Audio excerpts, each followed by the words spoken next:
Good afternoon, dear students. Today we will discuss our theorem. It's Mobius invariant formula. Mobius invariant formula. What it says? It says अगर हमारे पास दो function दिए गए हैं capital F and small f, right, और ये दोनों functions जो हैं इनका रिलेशन किस तरह से आ रहा है. Capital F N is function of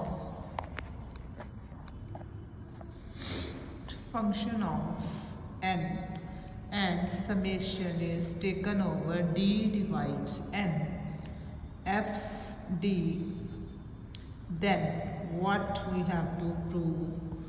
We have to prove कि स्मॉल एफ एन का रिलेशनशिप जो होगा summation is taken over all divisors of N mu D into capital F is function of N over D. N over D, this is our statement.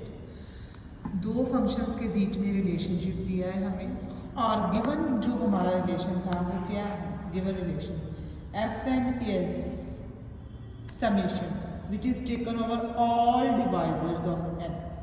Then what we have to prove? Inverse कर देना. Inverse का meaning क्या हुआ? अब small F अगर capital F के ऊपर depend करे तो क्या चेंजेस उसमें आएंगी. This is what we have to discuss in this Mobius invariant formula, and this is very very important formula, so do it carefully, right? तो proof हम सबसे पहले कहाँ से शुरू करेंगे? जो given है, right? उसी के ऊपर फोकस करेंगे. जो प्रूफ करना है, right? उसमें से हम राइट हैंड साइड अगर कंसिडर करें तो लेफ्ट हैंड साइड के इक्वल अगर रिजल्ट प्रूफ कर दे तो हमारा मसला जो है वो क्या हो जाएगा? हल हो जाएगा. राइट, तो राइट हैंड साइड हमें क्या दी गई है? Summation is taken over all divisors of N mu D into F of N over D. अब हम क्या कर सकते हैं? समेशन को स्प्लिट करके लिख सकते हैं. किस तरह से स्प्लिट करेंगे? समेशन डिवाइजर्स ऑफ डी, क्योंकि ये किसके ऊपर डिपेंड कर रहा है? डिवाइजर्स के ऊपर. Mu D into summation. अब यहाँ पे फंक्शन किसके ऊपर डिपेंड कर रहा है? एन ओवर डी के ऊपर. तो अब हमें डिवाइजर किसके चाहिए? इस नंबर के डिवाइजर्स चाहिए. तो के हमने ले लिया डिवाइजर्स. किसके डिवाइजर्स आ रहे हैं? एन ओवर डी के. और यहाँ पे क्या लिख देंगे हम? स्मॉल एफ की डेफिनेशन, राइट. अब इन दोनों समेशंस को हम क्लब करके भी लिख सकते हैं. ज्वाइन कर दे तो क्या रहेगा? Summation divisors of N mu D, right. ये किसके डिवाइजर्स आ रहे हैं? एन ओवर डी के. तो वो भी यहाँ पे लिख सकते हो कि divisors of N over D into F K, right. अब आपने क्या बोला कि डी क्या आ रही है? सारे डिवाइजर्स किसके आ रहे हैं? एन के. डी क्या आ रहा है? All divisors of N, right. और के क्या आ रहा है? के क्या आ रहा है? All divisors. किसके डिवाइजर्स आ रहे हैं? एन ओवर डी के. तो कॉमन चीज आपको क्लियर हो रही है यहाँ से, राइट. तो अब हम इसी समेशन को इस तरह से लिख सकते हैं. ऑल डिवाइजर्स ऑफ, ये आ जाएगा के डी डिवाइड्स एन. यहाँ से ऑल डिवाइजर्स ऑफ एन. तो इसी चीज को हम रीराइट करके लिखेंगे तो वो क्या बनेगा हमारे पास?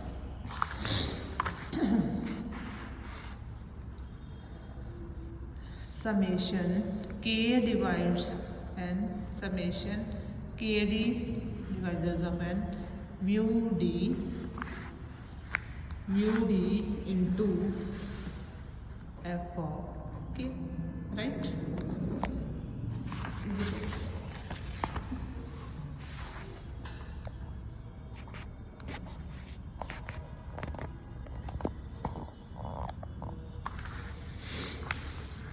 अब हमारे पास क्या आ जाएगा? सारे डिवाइजर्स एन के इक्वल भी हो सकते हैं. एक option all divisors of N कुछ डिवाइजर्स तो n के इक्वल भी होंगे, क्योंकि हर नंबर अपने आप को तो डिवाइड करता ही करता है, ठीक है। समेशन दूसरा d divides n over k, इसी को रीराइट करके लिख दिया उन्होंने, ठीक है। d इधर रहने दिया और k को उधर डिवाइड कर दिया, रीराइट किया, कुछ नहीं और किया, राइट। और हमने क्या बोला कि किसके इक्वल है, n के इक्वल पॉसिबिलिटी है, तो एक समेशन हमारा इस तरह से स्प्लिट हो जाएगा। प्लस दूसरा, जरूरी नहीं है ना हमेशा k n के इक्वल हो, k जो है वो n से छोटा भी हो सकता है, क्योंकि सारे डिवाइजर या तो n के बराबर होने थे या n से छोटे होने थे। तो k divides n when k is less than n। दूसरा समेशन भी इसी तरह से आ जाएगा, d divides k over n, sorry n over k था हमारा यहाँ पे, n over k when k is less than n, और mu d f k। Fine, अब यहीं से सॉल्व करेंगे हम दोनों कंडीशंस में। अगर k n के इक्वल हो गया तो क्या आ जाएगा, अगर k n के इक्वल हो जाए तो यहाँ पे क्या बन जाएगा 1, राइट। तो we will get another k divides n and d divides 1। कब, ये कॉमन केस जब k किसके इक्वल आ गया, n के इक्वल आ गया, राइट। तो mu d into F K plus second case, अगर k n से छोटा है तो 1 is less than n over k। ऐसे भी हो सकता है कि n ओवर k किससे ग्रेटर आ जाए, 1 से। लिखने का ढंग है, अलग अलग तरह से आप लिख सकते हो कि k डिवाइड्स n जब n over k is greater than 1, right. Summation d divides n over k when, same condition for both cases, right. जैसे ये हमने किया था k इक्वल टू n, यहाँ पे सेकंड कंडीशन क्या आ गई, n over k greater than 1। तो यहाँ पे क्या आ जाएगा, mu d into F K, right. अब ये क्या बन गया हमारे पास समेशन, ये क्या बन गया, ऑल डिवाइजर्स ऑफ 1, वो तो 1 ही हो गया, 1 को तो एक ही डिवाइजर बचा ना हमारे पास। तो यहाँ पे d का एक ही डिवाइजर है, 1 को कौन डिवाइड करेगा, 1 ही तो करेगा। तो ये क्या बन गया, mu 1 into F of n, क्योंकि k किसके इक्वल है, n के इक्वल, रिप्लेस कर दिया हमने।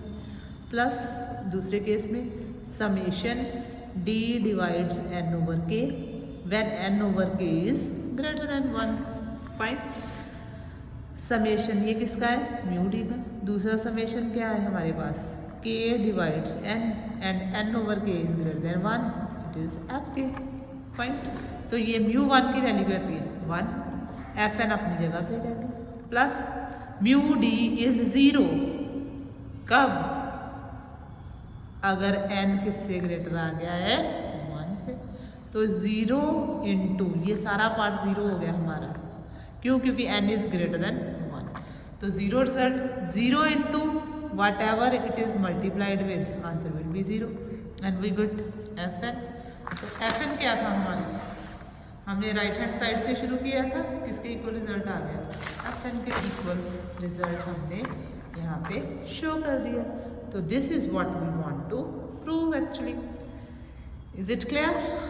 Fine, it is equals to left hand side.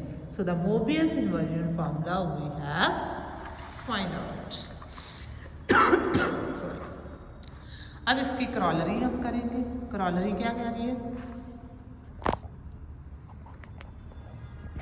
क्रॉलरी क्या कह रही है, क्रॉलरी कह रही है कि अगर मेरे पास कैपिटल एफ एन जो है वो क्या आ रहा है, capital F N is summation all divisors of N F T, then what we have to prove, small fn can be written as summation taken over all divisors of n mu times n over d into fd, right। तो Mobius inversion formula से हमने क्या proof किया था कि fn किसके equal है, summation all divisors of n mu d into capital F n over d। अब d किसकी रेंज आ रही है, ऑल डिवाइजर्स ऑफ n, और n की किसकी रेंज आएगी, सारे डिवाइजर्स किसके हैं, n के ही तो हैं, यही था हमारा। d divides n means all divisors of n, तो ये भी इसी का ही आ रहा है part. Fine, N over D में क्या आएगा, ऑल डिवाइजर्स ऑफ एन ही तो आएगा। तो it can be rewrite as F N is equal to summation N over D divides N. N over D भी तो सारे डिवाइजर्स एन के ही है, ठीक है। तो mu times N over D into F of N over D, what we get summation all divisors of n mu times n over d into f of dm. This is what we want to prove. Thank you.